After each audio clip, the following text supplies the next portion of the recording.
Greetings. Checking in with the first two chapters of Orley Farm, my last Trollope novel for 2020.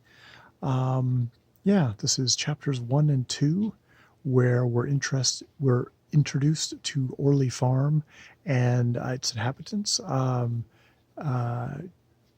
Jacob Joseph Mason, the elder, is a commercial guy who's made good. Makes a lot of money. Um, he raises his especially his oldest son up to kind of a respectable country gentleman. But the family doesn't really want to have anything much to do with him. They take his money, but he's got the taint of commerciality to him, so they don't really want anything to do with him. And so, his first wife dies, and in his later life, he takes a young bride, someone who is quite young, much younger than him, and his kids are quite scandalized by that, and they're like, "Oh, we're not gonna ever visit her, especially the daughters. We're never gonna visit them." Now the oldest son, who's like, "Oh, nothing. It hasn't been quite settled. All the money stuff that's gonna come to him." So he does visit him for that, and the old man assures him, "Yeah, it's just gonna all go to you, Orley Farm, and all the other interests." But that was before the young bride actually gives birth to yet another son.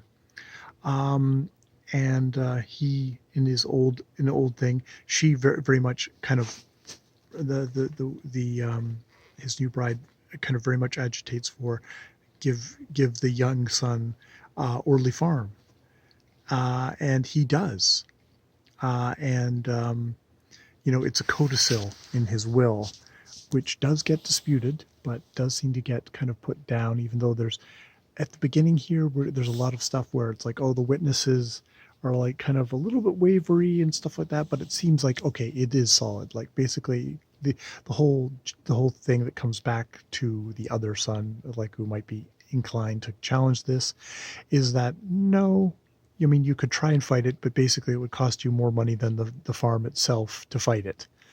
So he says, okay, fine, not. I won't. Um, there are other people. There is a kind of an asshole lawyer who marries a God. Who does he marry? He marries some chick who is attached to the widow to the then widowed Mason, um, and she lets him use a couple of fields under the understanding that, like, once the young son comes of age, that that might come back to the farm. And indeed the young son, who goes off and gets good education, very much educated, maybe too much educated, a little bit too much education for his own good, comes back and decides he wants to farm. He wants to do philology and the study of man, but is also kind of encouraged to do farming. And unfortunately, he takes up farming and a kind of scientific chemical farming, and has decided he wants those two fields back, and they're his fields, even though mother's like, well, this asshole lawyer and the woman now have like 16 children, all living. It's like, well, no, it's his property, so he wants it, so he's going to get it back. And this asshole lawyer, who's kind of worked the land, is really upset about this, really is hard done by, and is going to make a stink of it. And you wonder if it's going to be something about this whole legal case, because this is all about a legal case about Orley Farm, and he's going to make a stink of it. Whether he's going to mess up other stuff as well, we shall have to see. It's one of these things with Trollope, that we get a lot of info dump in these first chapters, especially the first chapter, of just like, oh boy, all the characters.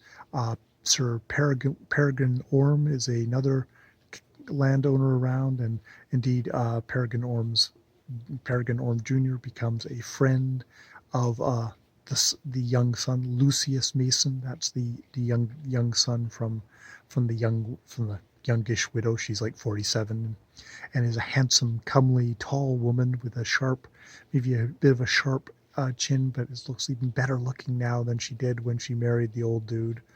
Um, and and yes, he's the Peregrine Orm Senior's like quite taken with the widow, but just as friends. And she's never remarried. She never wanted to remarry.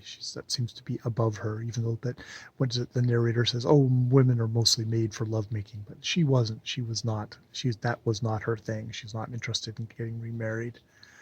Mostly interested in kind of helping her son. Her son, who's like, oh God, he's gonna be this gentleman farmer who's probably gonna make an asshat of himself with his chemical farming.